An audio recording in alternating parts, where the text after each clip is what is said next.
Hello সবাইকে, কেমন আছো তোমরা সবাই? আশা করি তোমরা সবাই খুব ভালো আছো।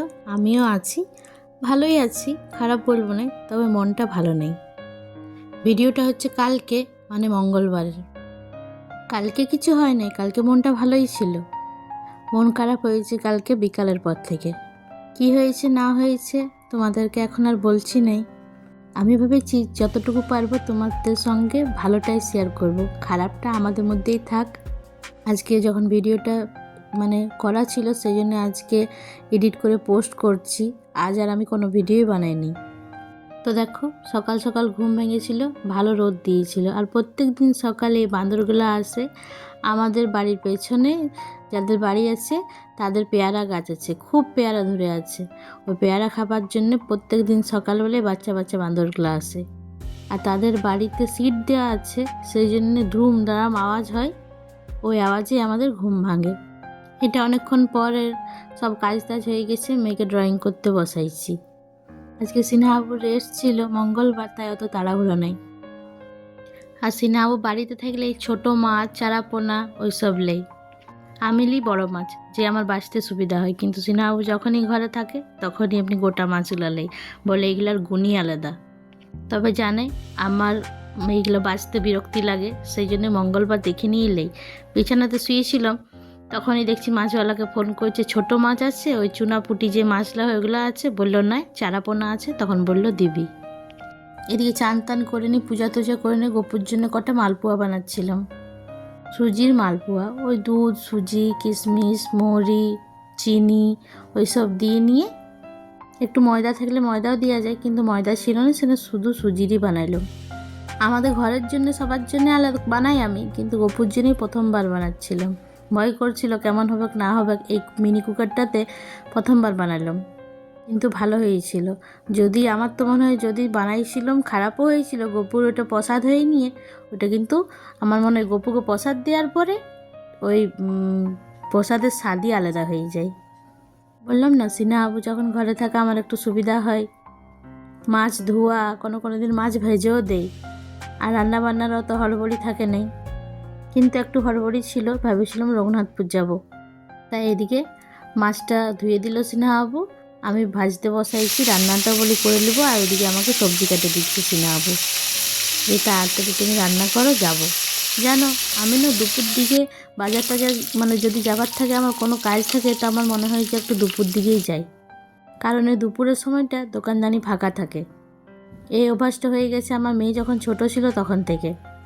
ওই দুপুরের সময়টা 2 থেকে 2.5 ঘন্টা মেয়ে টানা ঘুম দিত, মায়েমাদের কাছে দিয়ে নিয়ে আমি ওই সময়টাতে যেতাম। সেই জন্যে তখন গেছি, তখন আমি বুঝতে পারি যে দোকানটা সে সময় ফাঁকা থাকে, সেই জন্যে আমি সেই সময় যাই।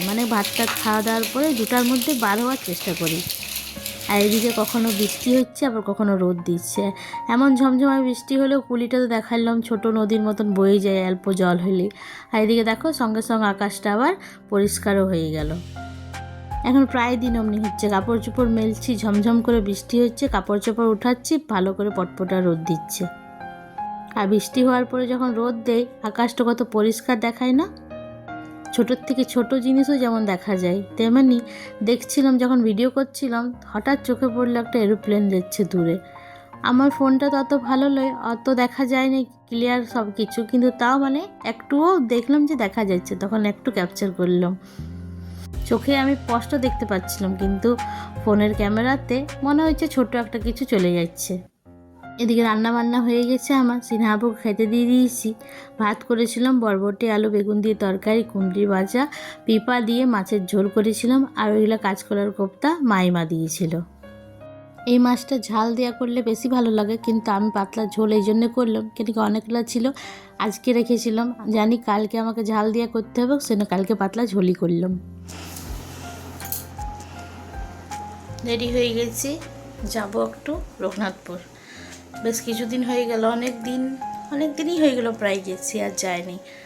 গপুর প্রসাদগুলা প্রায় সব বাড়ন্ত হয়ে গেছে, সেই জন্য বিশেষ করে সেই জন্য বললাম যাবো। আজকে তো সিনহাবুর রেস্ট, তো বললাম যাবো। তো একবার করে এমন বৃষ্টি পড়ছে যে কি বলি, সারাদিন ওই হচ্ছে, বৃষ্টিও হচ্ছে, রোদও দিচ্ছে। এখন রোদ দিচ্ছে, তো সিনহাবু বললাম যে যাই হবে, যাবার আছে যাব, খাওয়া দাওয়া হয়ে গেছে, একটু রেস্ট নিলাম, এরপর বার হব।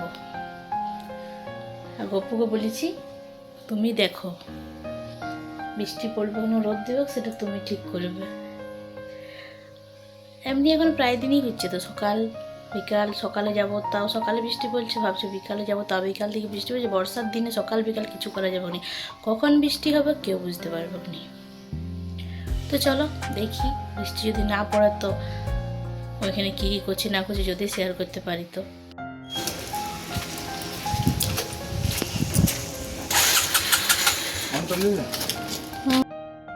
যেতে যেতে বৃষ্টি পড়ছিল টিপটাপ, একটা দাঁড়াবার জায়গা দেখে নিয়ে আমরা দাঁড়াই গেলাম। কিছুক্ষণ বেশ 15 মিনিটের মতন ঝমঝম করে বৃষ্টি পড়ছিল।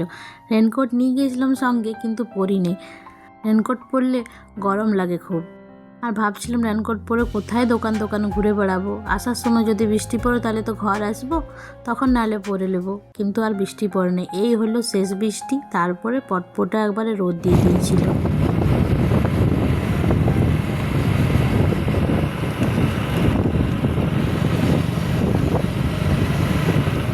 ভেবেছিলাম 2টার সময় বার হবো, কিন্তু বার হতে হতে 2:30 বেজে গিয়েছিলো, আর ঘর আসতে আসতে বেজে গিয়েছিলো 5টা। ওই যে বলি সব কিছু তোমার মনের মতন হবে না, তুমি যে ভাববে সেরকমও হবে না, তুমি ভাববে এক হবে আরেক। ঘরে এত বৃষ্টি দেখে গিয়েছিলাম, মনে হচ্ছিল যে আজকে বৃষ্টিতে ভিজবো, কিন্তু বৃষ্টি আর সেরকম পড়লো নেই। প্রথমে চলে গেছিলাম অ্যাপেলো তো টুকিটাকি ওষুধ কিছু জিনিসপত্র নেওয়ার থাকে, সেই জন্য প্রথমে অ্যাপেলোই গেলাম। সিনহাবু এদিকে ওষুধ নিচ্ছিল আর আমি এদিকে ঘুরে ঘুরে দেখছিলাম। এটা এখন ফোনও দেখছি, অ্যাডও দেখছি, আর প্রত্যেকটা দোকানও দেখছি। এই ময়শ্চারাইজারটা এখন খুব দেখা যাচ্ছে, আর দামও তেমনি আছে। কি করে যে এত দাম নেই আর কি কাজ হয় কি না হয় সে বাবা আমার জানা নেই। আমি অনেকবার ঠকেছি এমনি নিয়ে দাম দেখে জিনিস ভালো, মানে আমার মনে হয় দাম আছে তাহলে জিনিসটা ভালো হবে, লাগাই নিয়ে যেমনিকার তেমনি কোনো রেজাল্ট পাই নাই। ওষুধ কিনে নিয়ে চলে গেলাম গ্রসারি দোকান। টুকিটাকি ওইখানেও কাজ ছিল, আর আমি বললাম না দুপুরবেলায় দোকানগুলো ফাঁকা থাকে, দুপুরে দোকানগুলো ফাঁকাই থাকে। ভিড় কারা যেমন আমি যেমন ভেবে নিয়ে গেছি তেমনি ভেবে নিয়ে 2-1জন আসে যে দুপুরটা ফাঁকা থাকে, ওই 2-1জনই ছিল। কিন্তু ওই যে দুপুরবেলা অনেকে খাবার খেতে চলে যায়, অনেক স্টাফ কম থাকে। যেখানে 5জন স্টাফ সেখানে 3জন থাকে নি, 2জনেই দেই, অমনি করে নিয়ে দেরি হয়ে যায়। কিন্তু নিরিবিলিতে কোনটা কি লিব না লিব সব বলে নিয়ে ঠান্ডা মাথাতে লিয়া যায়। গ্রসারির থেকে চলে গেছিলাম সিধা মিষ্টির দোকানে আর ভিডিও করতে পারিনি, কারণ কি মিষ্টির দোকান সবসময় ভিড় থাকে আমি দেখেছি। তারপর যে মিষ্টির দোকানে আমি যাই সেই মিষ্টির দোকানটা তো সবসময় ভিড় থাকে, সেই জন্যে আর মিষ্টির দোকানে আমি ভিডিও করতে পারলাম না। এদিকে জিনিসপত্র সব কিছু আজার করে দিয়েছি, ওষুধ জিনিসপত্র, মেয়ের জন্য খাতা সব কিছু ঢেলে দিয়েছি। গপুর জন্য মিষ্টি এনেছিলাম, সেগুলো ফ্রিজে রেখে নিয়ে প্যাকেটলা ফেলে দিয়েছি। এমনিতে বহুত জায়গা নিয়ে কালকে মন খারাপের জন্য আর কোনো ভিডিও ক্লিপ নিতেই পারিনি।